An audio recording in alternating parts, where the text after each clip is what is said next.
창세기 16장 말씀을 우리가 생각해 보려고 합니다. 16장은 참고로 여러분들이 다 잘 아시는 내용이죠. 16장의 내용이 뭐죠? 제목이 지금 뭡니까? 이스마엘이라고 하는 사람이 태어나는 이런 이야기입니다. 이스마엘은 누구의 아들이죠? 누구의 아들이라고요? 이거 그냥 기본 전혀 이거 잘 모르시면 오늘 얘기가 듣기가 좀 그런데, 아브라함이 애를 못 낳잖아요. 그 사라하고. 그래서 사라의 여종인 하갈이라고 하는 여자를 통해서 애를 낳게 되는데, 그 아들 낳게 된 이름이 바로 이스마엘이라고 하는 사람입니다. 이 이스마엘은 오늘날 아랍 민족의 시조입니다. 그래서 아랍 사람들은 자기네들이 이스마엘의 후손이고 후예라고 이렇게 이야기를 합니다. 그럼 이스마엘의 후예는 결국 누구의 후예가 되겠습니까? 아브라함의 후예가 되겠죠. 그죠? 그래서 오늘날 아랍 민족의 이 조상인 이스마엘이 어떻게 이 세상에 태어났는가 하는 이야기가 성경에 나옵니다. 그러니까 아랍 사람들도 이 성경 말씀에 대해서 너무 관심이 많고, 실제로 그들은 알라라고 부르지만 사실 성경에 있는 하나님을 그 사람들도 다루고 있는 것이거든요. 사실 우리하고 좀 달라서 그렇고 성경이 달라서 그렇지. 자, 그 내용을 머리에 생각하면서 오늘 우리가 이스마엘에 태어나는 이야기에 대해서 같이 생각을 해볼까 합니다. 먼저 1절부터 6절까지 어떤 배경에 의해서 이스마엘이 태어나게 되는가 하는 것을 함께 읽으면서 성경 말씀을 통해서 알아보기를 원합니다. 1절부터 6절 다 같이 한 목소리로 읽겠습니다. 아브라함의 아내 사레는 생산치 못하였고 그에게 한 여종이 있으니 애굽 사람이요 이름은 하갈이라. 사레가 아브라함에게 이르되 여호와께서 나의 생산을 허락지 아니하셨으니 원컨대 나의 여종과 동침하라. 내가 혹 그로 말미암아 자녀를 얻을까 하노라 하매 아브라함이 사레의 말을 들으니라. 아브라함의 아내 사레가 그 여종 애굽 사람 하갈을 가져 그 남편 아브라함에게 첩으로 준 때는 아브라함이 가나안 땅에 거한 지 10년 후이었더라. 아브라함이 하갈과 동침하였더니 하갈이 잉태함에 그가 자기의 잉태함을 깨닫고 그 여주인을 멸시한지라. 사레가 아브라함에게 이르되 나의 받는 욕은 당신이 받아야 옳도다. 내가 나의 여종을 당신의 품에 두었거늘 그가 자기의 잉태함을 깨닫고 나를 멸시하니 당신과 나 사이에 여호와께서 판단하시기를 원하노라. 아브라함이 사레에게 이르되 그대의 여종은 그대의 수중에 있으니 그대의 눈에 좋은 대로 그에게 행하라 하매 사레가 하갈을 학대하였더니 하갈이 사레의 앞에서 도망하였더라. 하갈이 어떻게 했다고요? 하갈이 도망을 했어요. 하갈이란 이름의 뜻이 도망이라는 말이에요, 사실. 그래서 도망을 한 거예요. 이름 도망할 줄 알고 벌써 이름을 하갈이라고 지은 것 같아요. 성경의 이름은 굉장히 의미가 많죠. 자, 아브라함이 지금 하나님의 부름을 받고 하나님을 믿기 시작했어요. 그렇죠?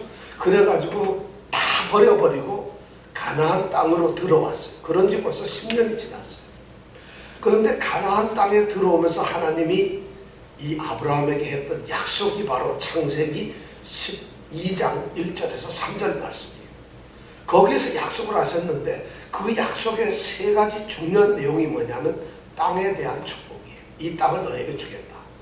그 다음에 이 땅에 살 수 있는 수많은 너의 자손을 주겠다. 땅과 자손.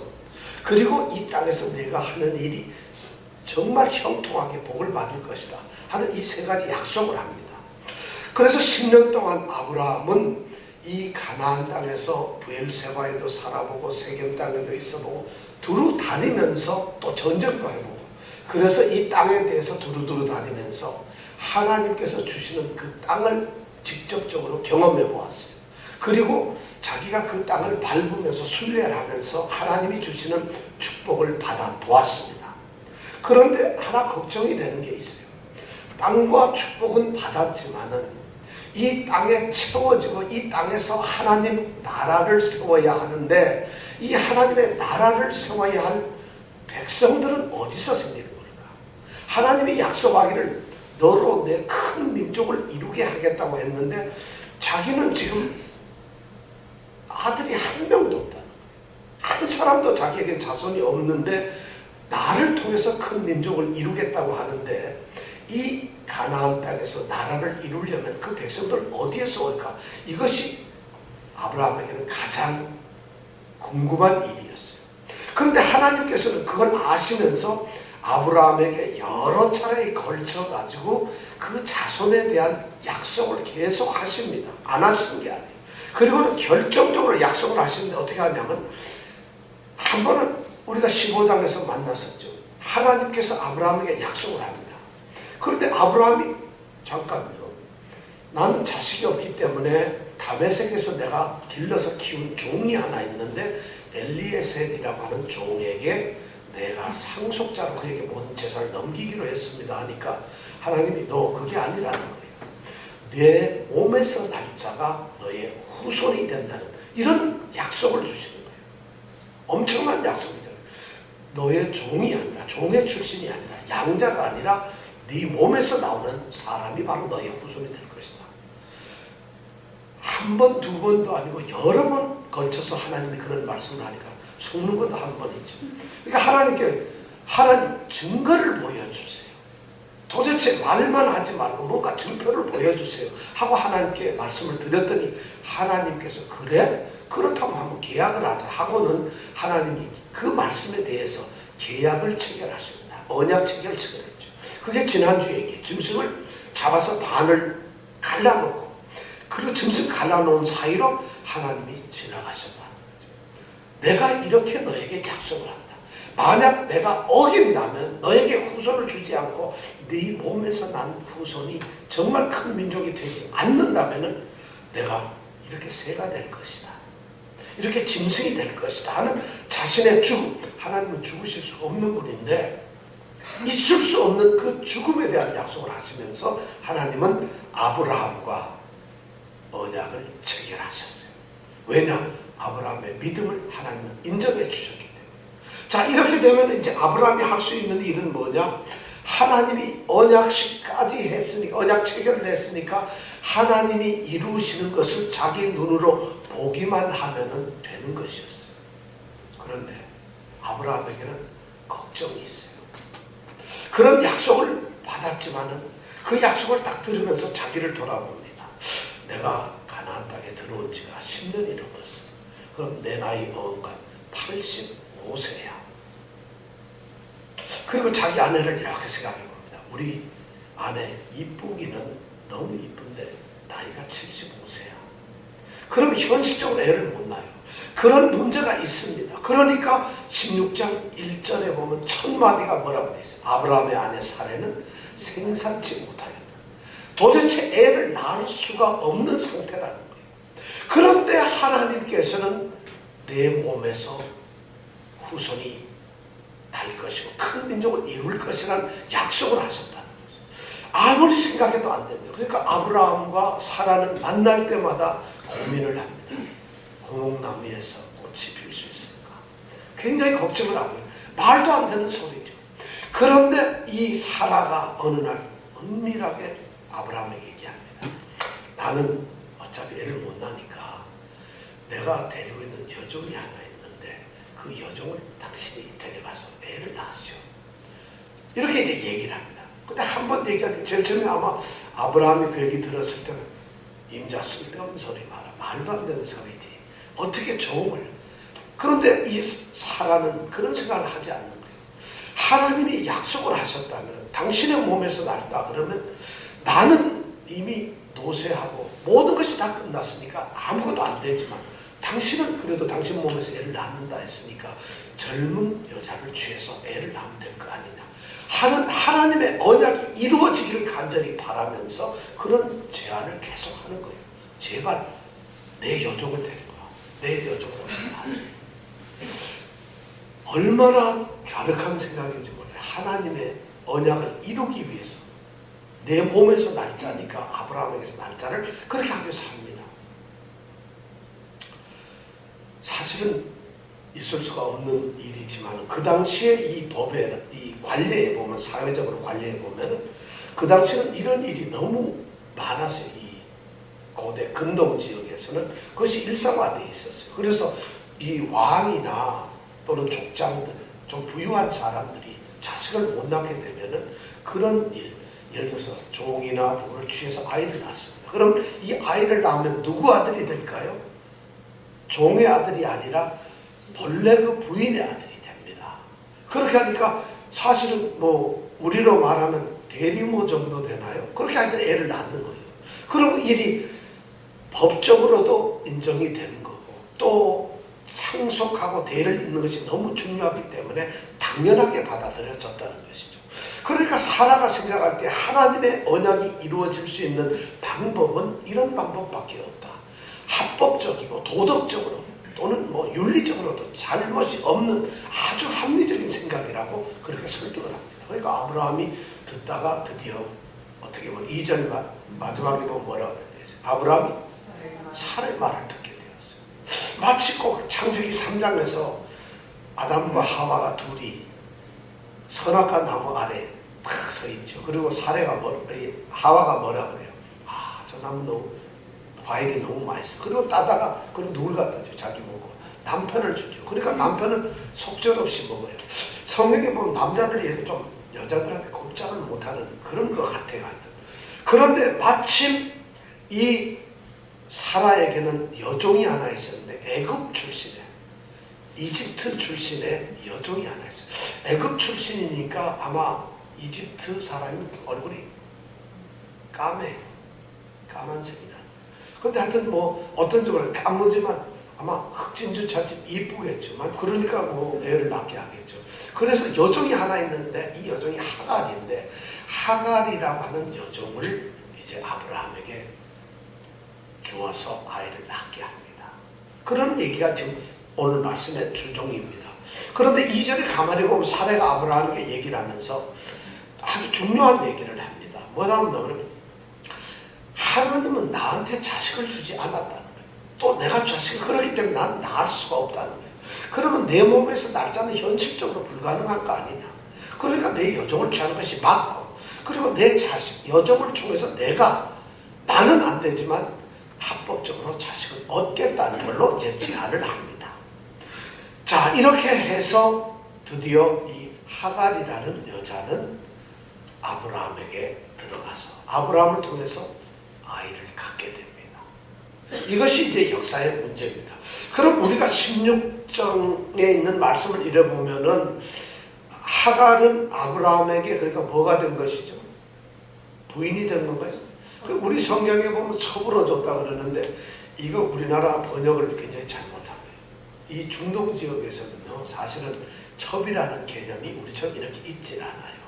그러니까 우리 이걸 하게 되니까 우리는 하갈이 좋은 사람일까요? 나쁜 사람일까요? 이스마엘은 좋은 사람인가요? 나쁜 사람인가요? 사실 우리가 참 이미 선입관을 가지고 있어요. 하갈 첩이잖아. 그럼 이스마엘은 뭐예요? 첩니은의 아들이란 말이야. 그럼 우리 생각에는 뭐예요? 서자야, 서자. 이거 별거 아니에요. 우리는 성경 번역을 첩이라 해놓고 서자로서 마치 이렇게 싹 깔고 문지려는 의도가 당연히 번역을 하신 분이, 왜냐하면 이게 요새 번역된 게 아니고 지금부터 100년도 전에 번역이 됐거든요. 그러니까 그런 의도가 깔려있는 거예요. 그런데 가만히 보면은 사실은 그 번역이 너무 인간적인 번역으로 돼 있어요. 첩이 아들 낳으면 형편이 없다면은 그러면 이스마엘은 아랍 사람들 그러니까 자연이 어떻게 돼요? 무시를 하게 되는 거죠. 첩의 아들 뭐 이래 돼가지고 후손들 이렇게 될 거 아니겠어요. 따지고 보세요. 야곱에게는 아주 훌륭한 첩이 3명이나 있어요. 그죠? 야곱에게는 자기가 너무 사랑했던 라헬이라고 하는 여인이 있었는데 이거 장인 어른이 라헬을 줄 줄 알고 7년 뼈 빠지게 일했는데 자고 일어나니까 라헬의 언니인 레아가 또 방에 들어있단 말이에요. 다시 뼈 빠지게 일해가지고 드디어 라헬을 얻습니다. 그럼 여러분 본부인은 누구겠어요? 사랑하는 여인이 본부인이에요? 결혼을 한 여인이 본부인이에요? 그러면 레아가 본부인은 자기가 사랑하는 여인 누구예요? 라헬은 누구예요? 근데 라헬의 계통을 이어가지고 이 역사가 이렇게 달라지고 요셉도 나오고 막 그렇잖아요. 근데 그것까지만 해도 좋아. 또 각각 이 창세기 29장하고 30장에 보면은 이 여인들의 이 애 낳으려는 경쟁의식이 엄청납니다. 무슨 뭐 올림픽 메달 따는 것보다 힘들어요. 그러니까 서로 애를 낳으려고. 그러니까 자기가 못 나니까 자기 종을 갖다가 또 들여넣어가지고 애를 낳았어. 그래서 종에서 난 애가 둘이에요. 단, 납달리, 갓, 아셀 이런 지파는 전부 다 종에게서 난 거예요. 여종에게서. 그럼 그 여종에게서 난 거는 이스라엘 택한 12지파의 한 사람들이야. 그거는 괜찮아? 종에서 낳는데. 근데 하갈은 이 여종에서 난 건 꼭 이스마엘을 우리가 무시해 버린다. 왜 우리 이게 뭐냐면 이삭은 약속의 자녀니까. 그럼 약속의 자녀는 종으로 놔도 괜찮고 이스마엘은 약속의 아들이 아니니까 종에서 나면 이렇게 얘기를 해야 되나? 우리 인식이 잘못돼 있어. 그래서 오늘 저는 이 말씀을 성경이 조금 하갈을 중심으로 해서 저는 이 오늘 말씀을 한번 생각해 보려고 해요. 하갈이라는 여인 제가 보기에는 정말 괜찮은 여자 같아요. 하갈은 애굽에서 자랐어요. 근데 어느 날 애굽 땅에 히브리 사람 아브라함이 들어옵니다. 근데 그 아내인 사라가 늙었지만 이뻐요. 그러니까 바로 애굽 왕이 그 아브라함의 아내를 갖다 사라를 취하죠. 그러니까 놀래가지고 아브라함은 내 여동생인데 괜찮습니다. 근데 나중에 하나님이 그걸 알려주시죠. 여동생이 아니라 아내다. 큰일 날 뻔했으니까 자기가 엄청난 재산과 여종과 종을 사라와 아브라함에게 줘서 추방을 시켜버립니다. 그래서 가나안 땅으로 돌아오죠. 그때 아마 이 하갈은 끌려왔을 거예요. 자기는 이름도 모르고 성도 모르는 어떤 남자한테 끌려간 거예요. 어떤 여인한테. 그래서 자기도 모르게 사라라고 하는 한 여인에게 종이 되어버려요. 몸종이 되었다는 거지. 그래서 끌려와가지고 낯선 부모도 떠나고 낯선 이 가나안 땅에 와 있는 거예요. 그런데 어느 날 그래서 아마 성품이 굉장히 좋은 것 같아요. 그리고 주인을 깍듯이 섬기는 굉장한 아주 현숙한 종인 것 같아요. 왜냐하면 나중에 이 뒤에 보면 13절 하고 도망을 갔는데도 꼭 나의 여주인, 나의 여주인 이렇게 하는 걸로 봐서는 학대를 엄청나게 받고 쫓겨가지고 그 학대가 너무 고통스러워서 도망갔는데 나의 여주인님 이렇게 하는 사람이 누가 있어요? 그 님 하고 바로 나와야 돼요. 그렇잖아요. 그런데 안 그러는 걸로 봐서는 이 하갈은 굉장히 성격이 좋은 거야. 그러니까 여주인을 잘 섬겼는데 어느 날 여주인이 자기를 싹 부르니 너 픽업됐어. 너 찍혔어. 뭐냐 했더니 아브라함. 그 당시 아브라함이면 이건 하늘 같은 사람 아니겠어요? 이 여종에게는 아브라함에게서 너 들어라. 은총을 입었다. 그래서 아이를 낳아야 된다. 자, 여러분 오늘 갑자기 여러분 집에서 잘 걷고 있는데 갑자기 임금님이 원금씨 잠깐 이렇게 부르면 어떻게 되겠어요? 좋아요, 나빠요? 하갈의 운명은 자신과는 아무 관계 없이 아브라함과 사라가 둘이 꿍꿍이 속으로 입을 맞춰서 작전을 짜가지고 하기로 한 그 계획에 의해서 이 하갈이라는 여인은 그냥 끌려가는 거예요. 잠깐 내가 얘를 낳겠습니다 한 적도 없어요. 그리고 자기가 하나님의 이 언약을 이루기 위해서 내가 애를 낳아야 되겠구나 한 적도 없어요. 단지 아브라함과 하갈이 자신들이 계획을 짜고 궁리해서 이런 방법이 좋겠구나 하고 하갈을 찍은 거예요. 그렇지만 하갈은 아마 하나님의 언약이 나를 통해서 이루어지겠구나 하는 이런 의식은 있었을 거예요. 왜냐하면 그 집에 있고 여주인은 애를 못 낳는다는 걸 모르는 사람이 없잖아요. 그렇게 늙었는데 어떻게 애를 낳겠어요. 그런데 하나님의 천사나 아브라함 주인 어른이 하는 얘기를 먼발쳐서 살짝 듣다 보면은 내 몸에서 애가 난다 했는데 이거 참 걱정이었어요. 이 걱정 이건 어떻게 하나 하는 소리를 아마 들었을 거라는 거야. 그러니까 하갈 입장에서 내가 그러면 이 아브라함의 아들을 낳는 사람이 되겠구나. 이것이 하나님의 뜻을 이루는 것이 되겠구나. 이 하갈이 어떤 생각을 가졌을까요? 여러분 그런 생각 안 들겠어요? 성경은 아무 얘기도 안 하지만 제가 보기엔 하갈은 그랬을 것 같아요. 이거 죽었구나 하지는 않았을 것 같아요. 그런데 하나님께서 이 과정에서 하갈이 애를 못 갖게 했으면 끝나는 건데, 하나님은 하갈에게 애를 탁 갖게 하는 거예요. 그래서 애 임신을 딱 해버려요. 그 4절에 보니까 아브라함이 하갈과 동침하였더니 하갈이 잉태하였다. 애를 가졌다. 그래서 그 사실을 누가 알았겠어요? 제일 먼저 한 사람이 누구였어요? 하갈이 아는 거예요. 여주인이 애를 가졌는지 어떻게 알아? 그죠? 하갈 자신이 딱 아는 거예요. 애를 갖게 됐을 때 어떤 생각이 들었을까요? 야, 내가 드디어 우리 주인 아브라함의 씨를 갖게 되었구나. 이런 생각 안 하겠어요. 그런데 그걸 깨닫게 되니까 그 다음 4절 끝에 보니 뭐라고 그랬어요? 그 여주인을 멸시하더라. 누가? 하갈이 누구를? 사례를. 근데 여기 우리 말에는 멸시라고 이제 번역이 되어 있는 게, 요게 12장 2절에 보면, 3절에 보면, 내가 축복하는 자에게 내가 복을 내리고 너에게 저주하는 자에게 내가 저주하리니 모든 민족 너로 말미암아 모든 복을 얻을 것이니라 한 그 하나님의 약속, 12장 3절에 나오는 그 저주라는 말이 바로 여기에 나오는 멸시라는 단어하고 똑같은 단어예요.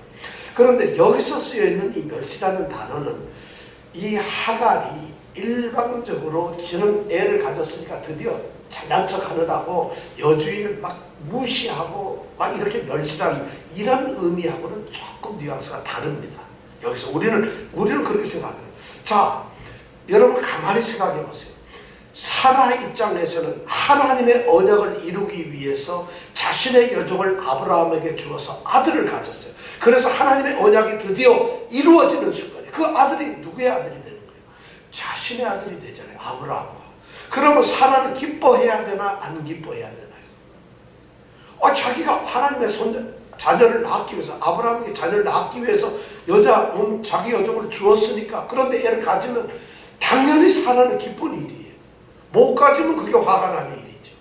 자, 하갈 입장에서는 애를 가졌으니까 자기 임무가 완성된 거예요, 안 된 거예요? 누이 좋고 매우 좋고 다들 아브라함, 하갈, 사라 전부 좋은 일이 되었는데 그렇지 않다는 거예요.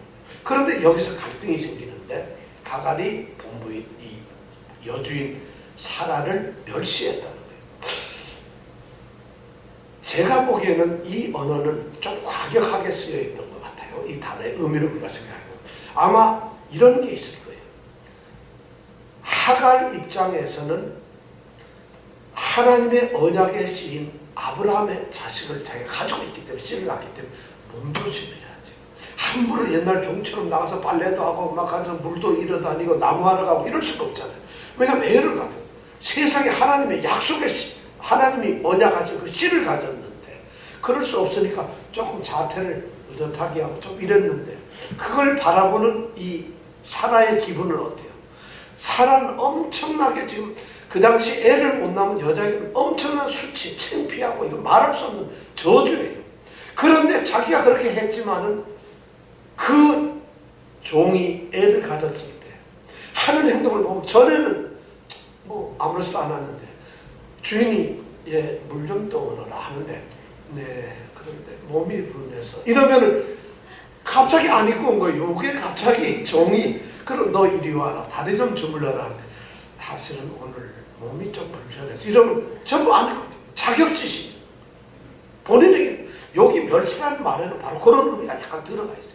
그러니까 사라에게는 열등의식과 자격지심, 그리고 하갈에게는 몸조심하는 건데, 그러다 보니까 그게 미묘하게 약간 무시하는 듯하지 보이고 깔보는 것처럼 보이고, 여기는 괜히 잘난 척하면 교만하게 보이는 이런 것이 생기는 거예요.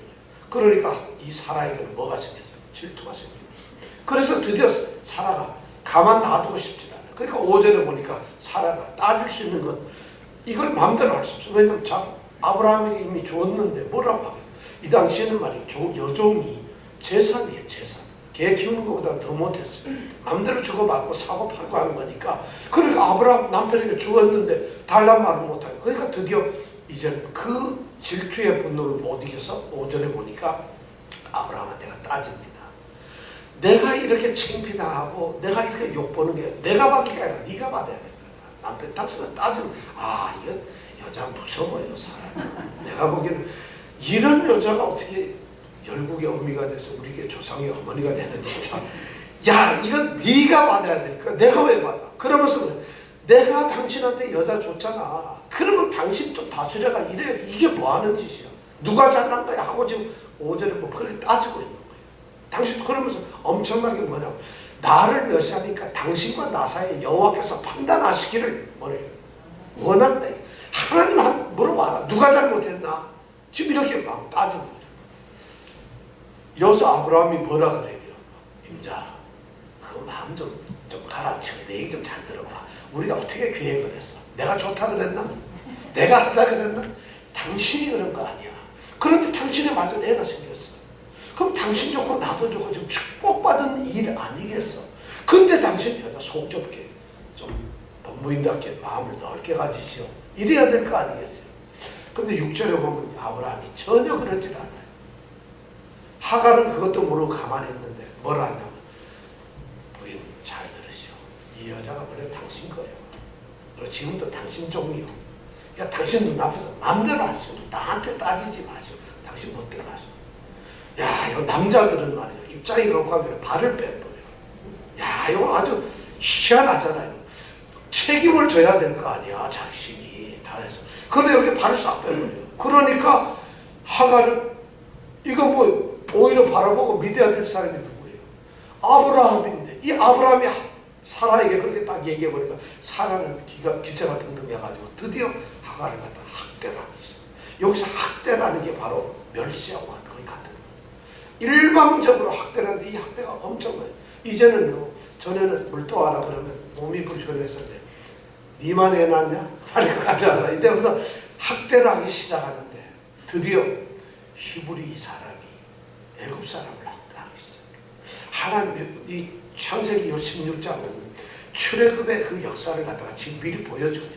출애굽의 역사는 애굽 사람이 히브리 사람을 학대하잖아요. 그래서 탈출을 하잖아요. 근데 여기에서 보면 히브리 사람이 애굽 사람을 학대해요. 그래가지고 6절 마지막에 보니까 어떻게 됐어요? 하갈이 할 수가 없어가지고 사례의 앞에서 도망을 했다. 탈출했다. 이렇게 해가지고 도망을 가버리고 말았어요. 이 사람 참 독한 여자예요. 다 명분 좋게 정말 자기 하나님의 언약을 이루어가려는 그 좋은 출발을 했어요. 좋은 마음으로. 그때까지 생각해도 너무 괜찮은 여자예요. 하나님이 약속한 게 자기를 아무리 자기 주제를 살펴봐도 애를 못 낳겠거든. 이건 불가능하잖아요. 그럼 하나님의 언약은 이루어져야 되고 자기로서는 할 수가 없고, 그렇게 해서 너무나 좋은 하나님을 향한 참 따뜻한 마음을 보냈는데 이게 인간적으로 아무것도 안 되더라고요. 하갈 이 여인은 그냥 어떻게 보면 가만히 있다가 벼락 맞고 두드러 맞고 쫓겨가고 드디어 도망까지 가고 말았어요. 그럼 이 하갈이라는 여인은 어떻게 된 거예요? 마치 꼭 우리 같아. 뭔 잘못이 있어? 예수 잘 믿는 것밖에 없는데. 근데 일방적으로 예수 안 믿는 사람한테 혼난단 말이에요. 자, 이 하갈의 운명이 어떻게 될까요? 7절부터 14절에 보면 하갈이 어떻게 되었는가 하는 것을 우리에게 이야기해 주고 있습니다. 7절부터 14절까지 우리가 정신을 똑바로 차리고 한번 읽어보겠습니다. 시작. 여호와의 사자가 광야의 샘곁 곧 술곁 샘곁 곁에서 그를 만나 가로되 사라의 여종 하갈아, 내가 어디서 왔으며 어디로 가느냐? 그가 가로되 나는 나의 여주인 사례를 피하여 도망하나이다. 여호와의 사자가 그에게 이르되 내 여주인에게로 돌아가서 그 수하에 복종하라. 여호와의 사자가 또 그에게 이르되 내가 내 자손으로 크게 번성하여 그 수가 많아 셀 수 없게 하리라. 여호와의 사자가 또 그에게 이르되 내가 잉태하였은즉 아들을 낳으리니 그 이름을 이스마엘이라 하라. 이는 여호와께서 내 고통을 들으셨음이니라. 그가 사람 중에 들나귀같이 되리니 그 손이 모든 사람을 치겠고 모든 사람의 손이 그를 칠지며 그가 모든 형제의 동방에서 살리라 하니라. 하갈이 자기에게 이르신 여호와의 이름을 감찰하시는 하나님이라 하셨으니 이는 내가 어떻게 여기서 나를 감찰하시는 하나님을 배웠는고 하니라. 이러므로 그 샘을 부엘마헤로이라 불렀으며 그것이 가데스와 베렛 사이에 있더라. 자, 이제 이 하갈은 도망을 하는데 하갈이 도망간다면 어디로 가야 되겠어요? 친정집으로 가야 되는데 친정집은 사라 집이에요. 근데 사라한테서 쫓겨났으니까 어디로 가야 돼요? 고향으로 돌아가는 수밖에 없죠. 고향이 어디로 가야 돼요? 어디요? 네, 애굽 여자잖아요. 근데 애굽으로 가야 돼요. 지금 부엘세바에서 살고 있는데 애굽으로 도망을 가려면은 술 광야길을 가야 됩니다. 그래서 술 광야길로 지금 도망을 가고 있어요. 잡히면 죽는 거. 그 당시 종이 도망을 가면 죽는 거잖아요. 오죽하면 도망을 가겠어요. 이 가련한 하갈 이 여인은 드디어 자기 고향 애굽으로 도망가기 위해서 술 광야길로 갑니다. 그런데 마침 거기에 샘이 하나 있어요. 길가에. 그러니까 그 샘가에 얼마나 기뻐요. 목도 마르고 힘드니까 샘가에 털썩 주저앉아 있는데 그때 여호와의 사자가 나타납니다. 여호와의 사자가 나타났어요. 드디어 여기 처음으로 이제 등장하는 여호와의 사자라고 하는 이름이에요. 자, 이 여호와의 사자라고 하는 것이 이게 누굴까? 성경학자들은 너무 연구를 많이 해요. 천사 아닌가? 그런데 13절에 가서 보면은 하나님이라고 하는 호칭을 불러요. 그거 봐서는 천사는 아니에요. 그래서 성경학자들은 이 여호와의 사자가 하나님 자신이라고 생각을 하고 있어요. 그렇게 보고 있어요. 그런데 하나님의 자신인데 더 구체적으로 얘기하면 하나님의 제2위이신 성자 예수 그리스도를 이 여호와의 사자로 보고 있어요. 왜냐하면은 성령께서는 단 한 번도 사람의 모습으로나 이렇게 나타나신 적이 없어요. 그런데 사람의 모습으로 나타나신 적이 있는 분은 있으셔야 할 분은 딱 한 분밖에 없어요. 누굴까요? 예수님밖에. 그래서 이건 예수님이라고 다 생각을 해요. 그런데 또 성경에서는 여호와 하나님이라고 부르죠. 근데 이 사자라고, 여호와의 사자라고 하는 이 사자라는 말이 보냄을 받았다는 말인데 이것이 정확한 의미가 뭐예요? 기묘, 신비 이런 말이에요. 그러면 이사야에서 보면 예수 그리스도의 이름을 예언하면서 뭐라고 했어요? 기묘가 잘하고 야거든. 똑같은 단어를 쓰고 있어요. 그리고 더 놀라운 것은 신약에 들어와서 예수 그리스도께서 이 땅에 태어나고 난 이후로는 이 땅에는 여호와의 사자가 나타나지 않았어요. 신약에는 여호와의 사자가 없어요. 근데 오늘날 여호와 사자 봤다는 사람은 성경에도 없는 걸 보는 대단한 사람이 되는 거예요. 참 힘든 거죠. 하나님. 바로 이것이 예수 그리스도가 오셨기 때문에 여호와의 사자가 없는 거죠. 바로 하나님. 그분이 어디에? 이 샘 곁에. 누구에게? 하갈에게 나와서 하갈을 만나시는 거예요. 성경 역사에서 최초로 하나님 자신을 만난 사람이 여인이 누구냐? 바로 하갈이라는 여인이에요. 아, 여러분이 하갈이 되시기 바랍니다. 그럼 축복으로 받아들이지 않고 지금 저주로 받아들이시는 분이 있는데 하갈이 돼요. 하갈이 지금 그렇게 만나는 거예요. 최초의 여호와의 사자를 만난 여인이 됩니다. 그런데 이 사자님이 뭐라고 얘기해요? 하나님이 뭐라고 해요? 딱 부를 때 보니까 뭐라고 해요? 8절에 보면 사례의 여종인 내가 그렇잖아요. 그죠? 지금 분명하게 얘기하는데 그냥 여호와의 사자가 아담의 씨를 가진 여인이요 이렇게 불러주면 좀 좋겠어요. 그런데 뭐라고 불러요? 사례의 여종 하갈. 아주 정확하게 부르거든요. 여종이 아니죠. 그런데 여기서 하나님께서 이름을 불러줘. 하갈이라고. 성경 역사에서 이 세상 역사에서 하나님이 직접 여인의 이름을 부른 최초의 여인이 바로 이 하갈이라는 여인. 야, 이 하갈이라는 여인은 지금 최초로 하나님을 만났고 최초로 하나님께서 이름을 불러주는 여인이 되는 거예요. 그러면서 하나님이 사례의 여종 하갈아, 내가 어디서 와서 어디로 가느냐 하고 묻는 거예요. 이건 어디서 와서 어디로 가냐 하나님이 몰라서 묻는 게 아니에요. 너는 사라의 여종인데 왜 여기 있느냐 하는 것이에요. 너희가 여기 있어야 될 이유가 뭐냐? 이건 하나님이 다 아시지만 묻는 거예요. 우리는 창세기 3장에서 똑같이 하나님이 아브라함이 선악과를 따먹고 동산 그늘에 숨었을 때 아브라함아 내가 어디 있느냐 하나님이 그렇게 묻는 걸 들었어요. 아담에게 우리가 그렇게 묻는 걸 들었잖아요. 또 가인이 아벨을 죽이고 난 다음에 이거 숨었을 때 가인 보고 하나님이 가인아 내 아우가 어디 있느냐 하고 물었어요. 하나님이 어디 있느냐 이런 질문을 하실 때는 몰라서 묻는 질문이 아니죠. 하나님은 내가 지금 있어야 할 곳에 있느냐 하는 이것을 묻고 계시는 거예요. 우리도 오늘 하나님께서 우리 성도들 부르시면서 한 사람 한 사람 이름을 부르면서 예를 들어서 내가 어디 있느냐? 그럼 여러분 뭐라고 대답하세요? 예를 들어서 교회에 있습니다. 이것이 어떻게 그럴듯한가요? 난 집에 있습니다. 전 노래방에 있는데요. 어떻게 저 부엌에 있는데요. 전 어디 있느냐? 이것을 지금 여기서 묻고 계시는 게 아니잖아요. 너는 지금 내 위치를 지키고 있느냐? 그것이 직장이든 어디든 너는 너의 본분, 정체성을 지금 지키고 있느냐 하는 이걸 묻는 거예요. 근데 그 정체성이 누구냐? 넌 살아의 여종이라는 거예요. 그러니까 이 하갈이 대답을 하죠. 하갈 뭐라고 그래요? 9절에 8절에 보면은 나는 나의 여주인 사례를 피하여 도망을 했다. 제가 보기 그러니까 이 하갈은 대단한 여인이에요. 아까 제가 얘기했지만 절대 여주인이라고 얘기를 쓸 필요가 없어요. 그렇게 박대를 하고 이렇게 뻔뻔한 여자가 어디 있어요? 애 낳게 하기 위해서 자기를 넣어주고 애 낳으려고 애를 가지니까 이렇게 자기를 박대하고 얼마나 고통스러워서 도망을 하겠어요. 그냥 못 살게 그리고 밥 한 끼 안 주는 거야 견디겠지만 도망갈 정도면 아마 제가 보기엔 개인적으로 폭력도 가했을 거고 욕도 했을 거고 굶기기도 했을 거고 반으로 찌르기도 했을 거고 동네 망신도 줬을 거고 엄청난 고통을 오죽하면 하갈이 못 견디는 거예요.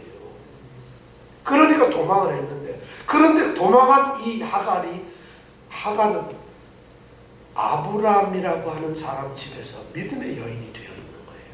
그러니까 내 여주인 그분으로부터 내가 도망을 했습니다. 이런 얘기를 지금 하는 거예요. 대단하죠. 여러분 근데 우리는 하갈 하면 나쁜 여자라고 생각해요. 저는 안 그런 것 같아요.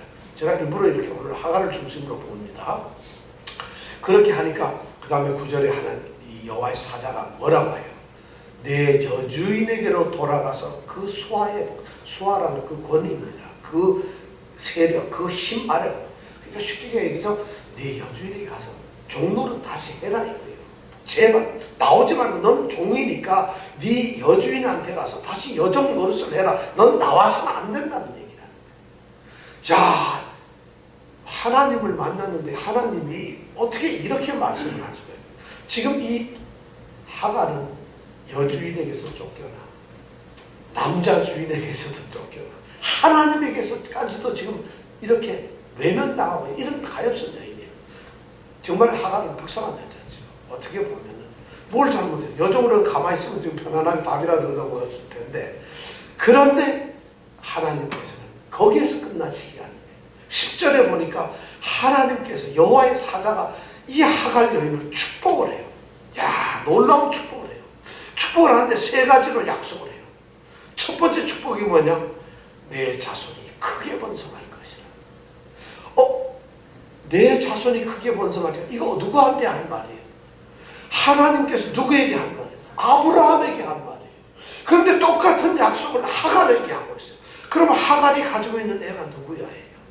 아브라함의 애 아니에요. 이스마엘이라는 이름은 아직 없어요. 그러니까 아브라함의 애 아니에요. 아브라함에게 축복했던 그 축복이 똑같이 하갈에게 주어진다는 얘기는 아브라함과 하갈 사이에서 태어난 아이는 하나님의 축복이 되세요. 하나님이 자손 씨라는 얘기인 거예요. 그런 얘기 아니에요. 아브라함에게 그렇게 내 자손이 그렇게 창대하고 그렇게 될 것이다. 그러면 하갈에게도 그랬다면 이건 똑같은 거죠. 그 다음에 두 번째 약속, 내가 잉태했다. 이걸 인정시키고 그걸 지키겠다는 거예요. 내가 잉태하였은즉. 그리고는 세 번째 축복이 뭐냐면 그 이름을 이스마엘이라. 이스마엘. 내가 잉태한 젖을 아들을 낳으리니 그 이름을 이스마엘이라 하리라. 여러분 어디서 많이 듣던 얘기 같죠? 창세기 1장 21절에 보면 주의 사자가 현몽하여 마리아에게 나타나서 내가 성령으로 잉태하였은즉 아들을 낳으리니 그 이름을 예수라 하라. 마태복음 1장 21절에 똑같이 그렇게 돼요. 똑같은 언어의 표현이에요. 아들을 낳으리니 그 이름을 한자도 안 틀려요. 한 사람은 이스마엘이라 하리라. 또 한 사람은 예수라 하리라. 바로 이스마엘이 이렇게 해서 축복, 이 하갈이 세 번째 이스마엘 아들을 갖는다는 축복을 받게 돼요. 근데 이스마엘이라는 이름이 무슨 뜻이냐? 하나님께서 지키신다. 하나님께서 돌보신다. 하나님께서 보살피신다. 이런 말이에요. 그래서 거기에 보니까 뭐라고 이스마엘이라 하니까 그 이름을 이스마엘이라 하라. 이는 11절에 보니까 여호와께서 내 고통을 들으셨어요. 하나님께서 들으셨다. 이스마엘이라는 이름이 그렇게 좋은 이름이에요. 지금 하갈이 지금 생각을 해보세요. 모든 것에서 다 끝나가지고 하나님조차도 종으로 도로 들어가라는 이런 절박한 상황에서 하나님이 축복을 하시는데 아들을 낳았는데 이스마엘, 내가 너의 고통을 다 들었다고 하는 이런 약속을 누구에게 해주느냐? 하갈에게 해주는 거예요. 하갈은 그 순간 용기 백배하는 거예요. 아, 하나님이 나를 버리시는 게 아니라 내가 여종으로 다시 들어가도 하나님께서는 내게 아들을 낳게 하실 거고 그 아들의 이름을 이스마엘이라. 얼마나 상징적인지 몰라요. 내가 너의 고통을 듣겠다는 거예요. 내가 너의 모든 간구와 너의 형편과 처지, 고통, 신음까지도 다 들으시겠다는 거예요. 이런 축복을 누구에게 내려요? 하갈이라는 여인에게 내려요. 사라에게 내리는 거 아니에요. 사라, 이 여자는 도대체 어떻게 된 여자인지 지가 해놓고 변덕스럽게 금방 달라지고 질투나 화나 쫓아내는 이런 여인이 누구예요? 사라예요. 사라. 근데 하갈은 일방적으로 피해를 당해서 도망갔지만 그 가운데서 하나님께 한탄을 했더니 하나님이 나타나셔가지고 이스마엘의 축복을 주시는 거예요. 어떠세요? 하갈이 나쁜 여자예요? 이스마엘이 나쁜 놈이야? 아랍 사람이 그럼 그 애가 나쁜 사람이냐? 성경 그렇게 얘기를 하고 있질 않아요. 절대 나쁘다고 얘기하고 있질 않아요. 우리가 선입견을 가지고 우리는 쌤족이 돼야지. 그러니까 한국인이 쌤족이야. 이러는 거랑 똑같은 거예요. 마치 그런 개념이죠. 자, 이렇게 약속을 하는 거예요. 그러면 이스마엘을 이렇게 얘기를 하고 그 다음에 이스마엘에게도 또 세 가지 축복을 내려요. 그 다음에 보면은 11절에 넘어가서 12절에 보면 또 이스마엘에게는 어떤 축복을 주냐. 그가 사람 중에 들나귀 같이 될 것이다. 들나귀가 된다. 이 이스마엘은 들나귀와 같은 사람이 될 것이다. 들나귀는 들에서 자란 나귀예요. 왜 그런가 하면 힘도 세고 고집도 있고 해서 집에서 가축으로 키울 수가 없어요. 그래서 들나귀들은 떼를 지어서 다니면서 독립적으로 생활합니다. 이 말은 뭐냐면 네가 낳은 그 이스마엘은 이 집에 머무를 것이 아니라 독립해서 살 것이다. 이런 말을 지금 하는 거예요. 그것이 첫 번째고 두 번째 또 이스마엘이 하는 게 뭐냐면 그 손이 모든 사람을 치겠고 누구의 손이? 이스마엘의 손이 모든 사람을 다 공격을 할 것이고 또 모든 사람의 손이 그를 공격할. 이 사람은 굉장히 호전적이고 나중에 싸움하는 사람이 된다는 거예요. 그 다음에 세 번째는 보면 그가 모든 형제 어디에서? 어디요? 동방에서 살리라. 동쪽으로 가면 항상 뭐라고 그랬어요? 성경은 동쪽이라는 건 조금 여기서 원래 성경에는 동방이라는 말은 없어요. 원래 성경의 말은 뭐라고 되냐면 면전에서 이 말이에요. 형제의 면전에서 살게 될 것이다. 근데 면전에서라는 의미는 또 다른 의미로 대적을 한다는 거예요. 그러니까 형제를 대적하면서 산다는 거예요. 형제는 누구겠어요? 나중에 누구겠어요? 네? 바로 이삭과 대적하게 되는 아랍입니다. 여기서부터 이스라엘과 아랍이 대적하는 역사가 일어나는 거예요. 그러니까 아랍 사람이 이스라엘을 미워하고 대적하는 것은 성경에 이미 예언된 거니까 자기네들 하나님의 뜻을 이루는 건가요? 이렇게 예언이 되어 있다는 것이에요. 그래서 이스마엘의 후손들은 그 형제 이삭의 후손들과 싸우게 된다는 것이에요. 대적을. 여기서 동방에서라는 건 동쪽이 아니라 대적에서라는 말이에요. 대적하게 될 것이라 이런 뜻이 되어 있는 거예요. 자, 이렇게 하나님께서는 하갈에게 세 가지 예언을 해주셔서 축복을 하셨고 이스마엘에게 또한 세 가지 이렇게 축복을 하셨어요. 자, 여러분 이렇게 하고 난 다음에 13절에 보니까 이 예언을 들은 게 이제 용기 백배해가지고 이 하갈은 하나님으로부터 하나님이 자신의 신음소리가 이거 들으시는 나의 모든 것을 들으시는 하나님이라는 것을 알게 되었다는 거예요. 엄청난. 그러니까 14절에 뭐래요? 하갈이 요거 한번 같이 읽어볼까요? 시작. 하갈이 자기에게 이르신 여호와의 이름을 지금 자기에게 말씀을 하시고 자기 이름을 불러주시고 자기를 만나시고 그리고 이스마엘이라고 들으시겠다고 약속하신 그 하나님 여호와의 이름을 뭐라 한다고? 감찰하시는 하나님이라 하였으니 이는 내가 어떻게 여기서 나를 감찰하시는 하나님을 배웠는가? 내가 어떻게 하나님을 볼 수가 있었어요? 나는 하나님을 볼 수 없는 존재. 나는 하나님을 만날 수도 없고 하나님이 나를 볼 수도 없고 나는 하나님께 나아갈 수도 없는 이런 존재인데 하나님을 나를 만나 주셨어. 그래서 그 하나님의 이름을 뭐라고 했다고요? 감찰하시는 하나님, 돌보시는 하나님, 보시는 하나님, 지키시는 하나님, 이런 말이에요. 헬라어는 엘로이라는 말이에요. 우리가 엘샤다이, 엘로힘 이런 말이죠. 여기서 유명한 엘로이라고 하는 단어. 엘로이. 여러분, 엘로이는 나를 지키시는 하나님, 나를 보살피시는 하나님, 나를 뚫어지게 주목하고 보시는 하나님. 바로 엘로이 하나님을 드디어 여기서 누가 하갈이 고백을 합니다. 도저히 자기는 하나님의 눈길을 받을 수 없는 존재인 줄 알았는데 하갈은 이러한 축복을 받고 나서 그 하나님을 하나님은 나를 지키시는 분이구나. 그러니까 엘로이 하나님이라고 고백을 하는 거예요. 찬양을 하는 거예요. 하갈이 이런 나쁜가요?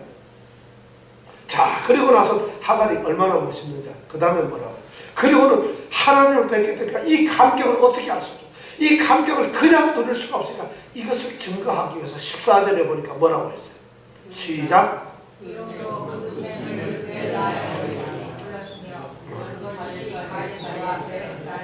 야, 너무.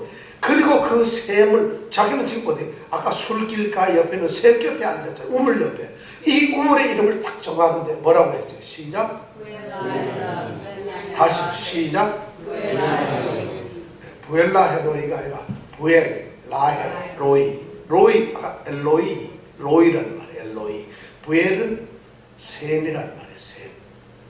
부엘. 그래서 부엘세바. 세바는 7이라. 부엘세바 하면 7개의 우물이다 이런 말이에요.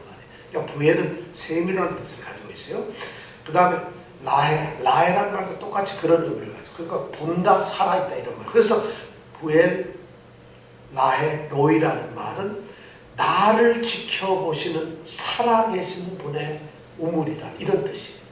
나를 지켜보시는, 살아계셔서 나를 지켜보시는 분의 우물, 이런 이름을 딱 짓는 거예요. 그러면 그 우물을 보는 사람들, 지나가는 사람들 어떻게 생각해요?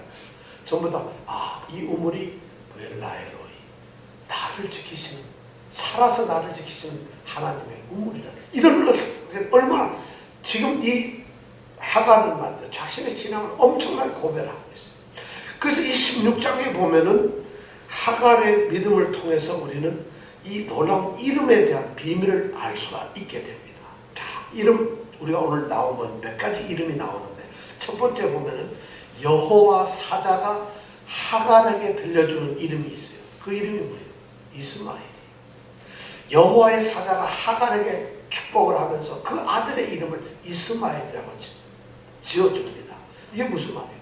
하나님께서 들으시는 하나님이라는 것이잖아요. 하나님께서는 하갈에게 너의 모든 것을 들으시겠다고 약속을 하면서 이스마엘이라는 이름을 지어줍니다. 그러니까 하갈은 이스마엘, 아들의 이름을 이스마엘 부를 때마다 하나님은 나를 지금 나의 모든 것을 들으시는구나.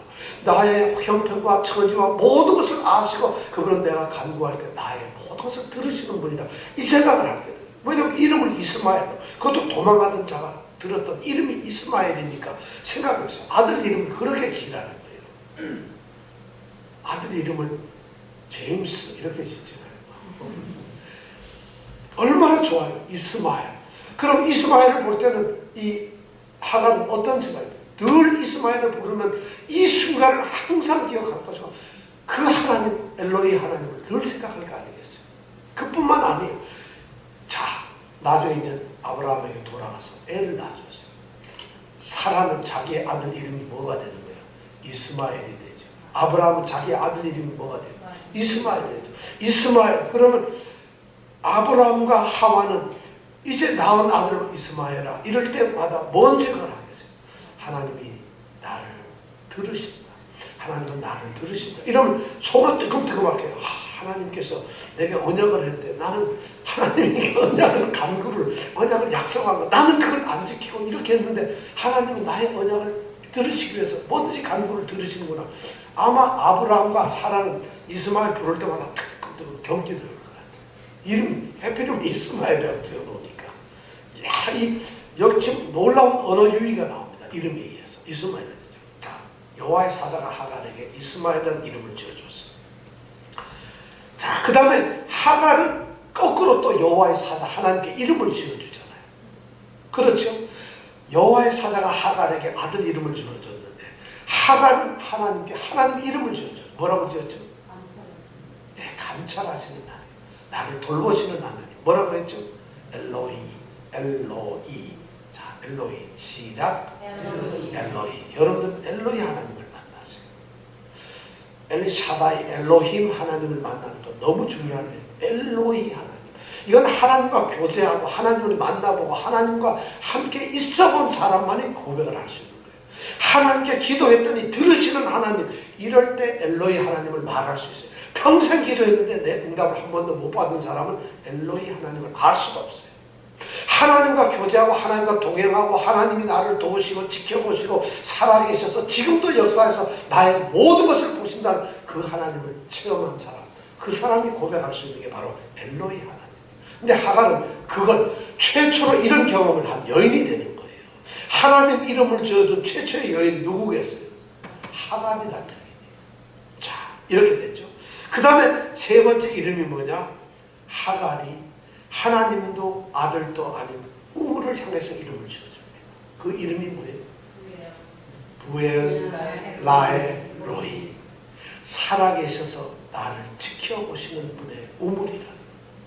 그럼 그 우물물을 먹는 사람들은 늘 살아계셔서 지키시는 하나님, 마치 생수를 공급하듯이 우리에게 모든 것을 공급해 주시는 하나님을 기억할 거라. 얼마나 멋있어. 저는 이 하갈 여인 만나보고 싶어. 천국에 가서. 천국에 있는지 어떤지 모르겠는데, 자, 이런 이름을 지어줬어요. 하나님은 우리를 지켜보고 우리의 모든 것을 들으세요. 그리고 우리를 지켜보세요. 보살펴보세요. 그리고 우리에게 살아계셔서 우리에게 공급을 해주는 이런 분이라는 것을 이 하갈은 믿음으로 지금 고백을 하는 거예요. 전부 다. 그 이름을 통해서 그러나. 그런데 더 놀라운 것이 뭐예요? 여기에 보니까 이 부엘라헤로이라는 이 샘물이, 우물이 어디에 있다 그랬죠? 14절에 보면 그것이 가데스와 베레 사이에 있더라. 성경은 그냥 이걸 대충 쓴 것 같지가 않아요. 가데스와 베레 사이에 있어요. 가데스는 가데스 베레아라고 해서 우리가 이 애굽에서 출발한 이 모세가 정탐을 하기 위해서 정탐꾼을 보내 출발한 것이 바로 가데스란 말인 거죠. 이 가데스란 말은 거룩한 땅이라는 거죠. 거룩한 땅. 자, 거룩한 땅과 그 다음에 이 뭐예요? 베렛이라면 황무지의 광야 이런 말이에요. 그럼 거룩한 땅과 어디? 황무지 광야 사이에 있는 살아계셔서 우리를 지키시는 자의 우물이 있다는 거예요. 여러분 뭐 느껴지는 바가 없어요? 우리 인생 누가 지금 이 이름을 짓는 사람이 누구예요? 하갈이 짓잖아요. 하갈이 무슨 뜻이라 했죠? 도망자예요. 도망자가 지금 거룩한 땅에서 나와 거룩한 땅과 황무지와 같은 광야 사이에서, 그 광야 사이에서 살아계셔서 우리를 지키시는 그 하나님의 우물을 공급받는 거예요. 누가? 도망자. 얼마나 저는 이 성경의 이름을 읽어보면서 깜짝깜짝 놀라요. 야, 이런 비밀. 하나님은 지금 엄청난 축복을 하갈에게 하고 있어요. 하갈은 이 모든 하나님의 축복을 완전히 눈으로 보고 믿음으로 고백합니다. 찬양하고 놀람과 경외함 때문에 하나님을 엄청나게 고백합니다. 이런 하갈이 용기를 내어가지고 드디어 어디로 가겠어요? 다시 돌아갑니다. 누구에게로? 여주인에게로. 그래서 여주인에게 돌아가면 뭐가 될까요? 여종이 다시 되겠죠. 자, 어떤 일이 벌어질까?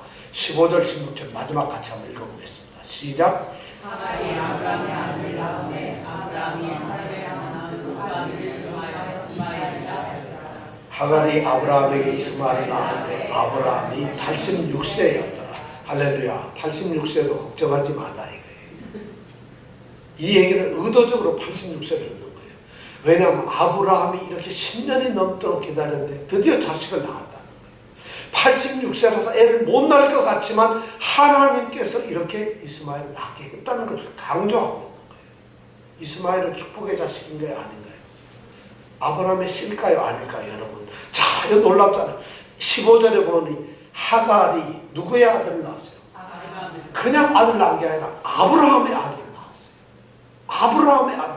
내 몸에서 난 자가 너의 후손이 될 것이라는데 바로 아브라함의 아들을 낳았어요. 그런데 그 아브라함의 아들을 낳으니까 아브라함이 하갈이 낳은 그 아들, 하갈 여기서 그 아들이에요. 자기 아들이에요. 그 아들의 이름을 뭐라고? 이스마엘. 하나님께서 나의 이야기를 들으셨다. 하나님이 내가 내 후손을 참되게 하려는 그 나의 기도를 하나님께서 들으시고 이스마엘을 주셨다. 엄청납니다. 이스마엘은 저주의 자식인가요? 우리는 전혀 그렇지가 않아요. 그래서 하갈이 아브라함에게 이스마엘을 낳았다는 거죠. 자, 이런 얘기를.